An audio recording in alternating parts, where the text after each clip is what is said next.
अस्सलाम वालेकुम मेरी प्यारी यूट्यूब फैमिली। आइए चलते हैं स्कूल के फ़न गाला में, जहाँ बहुत सारे फूड स्टॉल्स हैं, गेम्स हैं और बहुत सारे कलर्स, हंसी मजाक और बहुत सारी दिलचस्प चीज़ें हैं। आइए इन दिलचस्प चीज़ों को देखने के लिए मेरे साथ इस वीडियो के एंड तक रहें।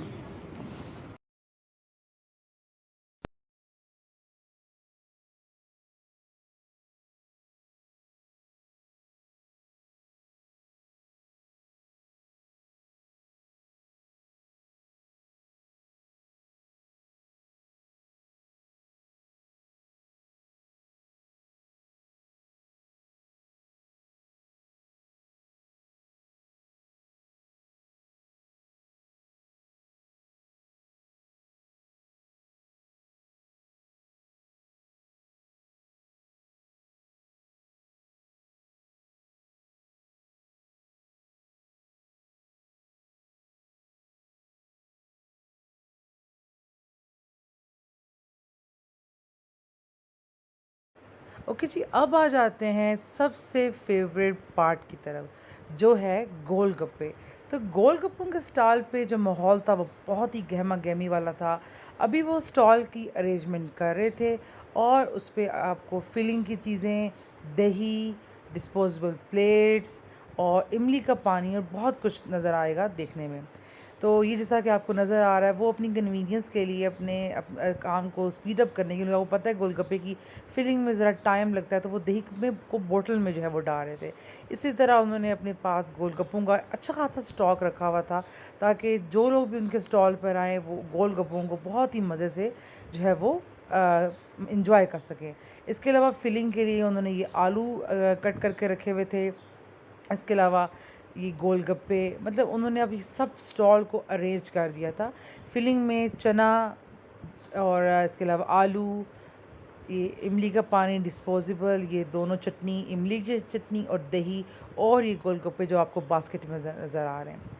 और ये वो जो है गोलगप्पों की प्लेट को अरेंज कर रहे थे हमारे लिए, और ये बहुत ही मज़े की थी। और आज ही आप लोग जाएं शाम में और गोलगप्पों को ज़रूर ख़रीदें और इन्जॉय करें। उसके बाद आ जाता है जी हमारे पास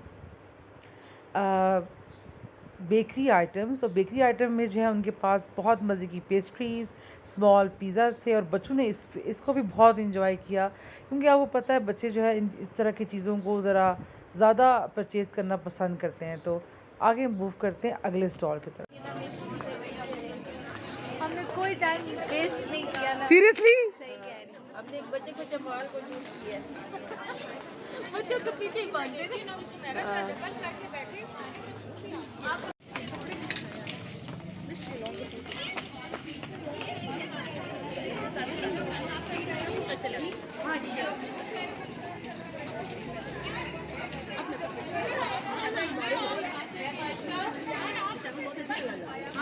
लोग नहीं करेंगे तो कौन करेगा। चलें जी, अब चलते हैं चना चाट के स्टॉल में। यहाँ पे वो लोग दही में इमली की मज़ेदार खट्टी मीठी चटनी को मिक्स कर रहे थे। मुझे तो एक्सपीरियंस बहुत ही इंटरेस्टिंग लगा, तो मैं इस स्टॉल पर रुक गई और मैं उनको नोटिस करने लगी कि वो लोग आखिर कर क्या रहे हैं, और क्या वो इतनी ज़्यादा मिकदार में चाट को हैंडल कर लेंगे। तो जैसा कि आपको स्क्रीन पे नज़र आ रहा है, बहुत ही खुशबूदार चाट बनने का अमल स्टार्ट हो चुका था। यहाँ पर वो लोग दही में इमली को अच्छे तरीके से मिक्स कर रहे थे। साथ साथ वो इमली को और दही को एक ख़ास तनासब में चेक भी कर रहे थे कि अगर ज़रूरत पड़े तो इमली को मज़ीद जो है इसमें शामिल कर लिया जाए। तो अगर आप भी घर में चाट बनाएं तो आप सबसे पहले इसी स्टेप को फॉलो करें कि आप दही में इमली को पहले शामिल कर लें, ताकि बाकी जो चीज़ें हैं उसको आप वन बाय वन जो है इस चार्ट में शामिल कर लें। क्योंकि मेरा तो एक्सपीरियंस इस चार्ट के साथ बहुत ही ज़बरदस्त था, और मेरे ख़्याल में यही वो टिप है जिसकी वजह से चार्ट में एक जायका बन गया, और यही टिप इंशाल्लाह मैं आइंदा भी अपनी चार्ट के मेकिंग में इस्तेमाल करूँगी। तो अब यहाँ जैसा कि आपको नज़र आ रहा है कि वो अच्छे तरीके से दही को और इमली को यकजा कर रहे हैं, और इसको करना बहुत ज़रूरी है, क्योंकि इसके बाद जो है वो चाट को चाट मसाले को जो है वो इसके अंदर मिक्स करेंगे और उसको फिर अच्छे तरीके से दही और इमली के अंदर मिक्स करेंगे, ठीक है। और चाट मसाले का भी एक अच्छी क्वालिटी वाले चाट मसाले का होना बहुत ज़रूरी है। अगर आपने कभी चाट को एक ज़्यादा अपने गेस्ट के लिए या किसी ओकेजन या अपनी फैमिली के लिए भी बनाना हो तो इन ख़ास चीज़ों को आप ज़रूर ख़्याल में रखें। यही आपकी चाट को जो है वो जायकादार बनाएगा। और अब ये mix mix mix mix mix एक ऐसा कॉन्टिन्यूस अमल है जिसको देख के मुझे तो बहुत मज़ा आ रहा था। अब इन्होंने इसके अंदर सब्ज़ धनिए को जो है वो कटे हुए सब्ज़ धनिए को डाल दिया और अगेन जो है वो मिक्स करने के अमल को उन्होंने स्टॉप नहीं किया। अक्सर हम घरों में होता है ना कि हम सब कुछ इकट्ठा डाल देते हैं और वो फिर मिक्स करते हैं, लेकिन यहाँ पे उन्होंने हर चीज़ को स्टेप बाय स्टेप डाला और फिर स्टेप बाय स्टेप ही उसको जो है वो मिक्स किया। और यही वजह थी कि उनकी चाट जो है वो बहुत ही जायकेदार थी और विदिन 1 आवर जो है वो पूरी चाट जो है वो स्टॉल से बिक चुकी थी। सो अब जैसे कि आपको नज़र आ रहा है वो इसको अब चम्मच के साथ, क्योंकि अब जो उसके साथ यूज़ करने की ज़रूरत नहीं थी, अब वो पानी मिक्स कर रहे हैं।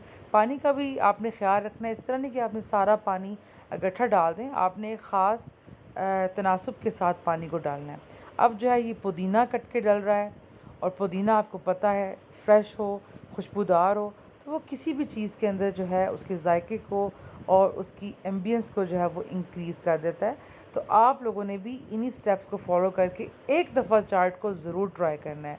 ऐसे कि तमाम चीज़ों को मिक्स करके नहीं, इसी तरह स्टेप बाय स्टेप आपने चाट को बनाना है और फिर मुझे आपने कमेंट बॉक्स में ज़रूर बताना है कि इस तरीके से चाट आपने ट्राई की है और आपको बहुत ज़बरदस्त रिज़ल्ट्स मिले हैं।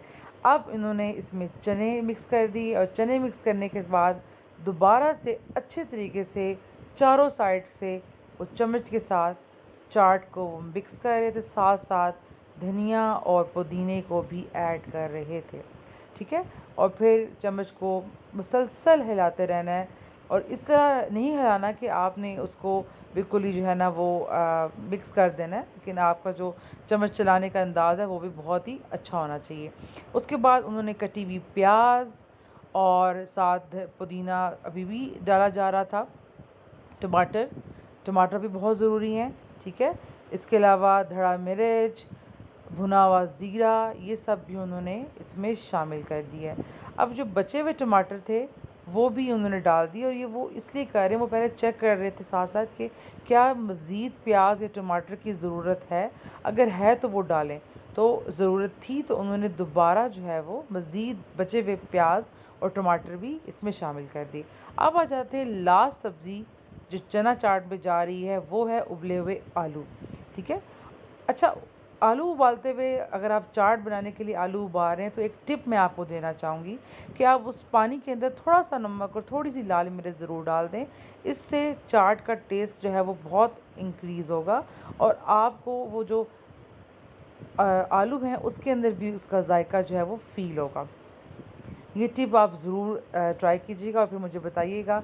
ओके जी, अल्लाह हाफ़िज़।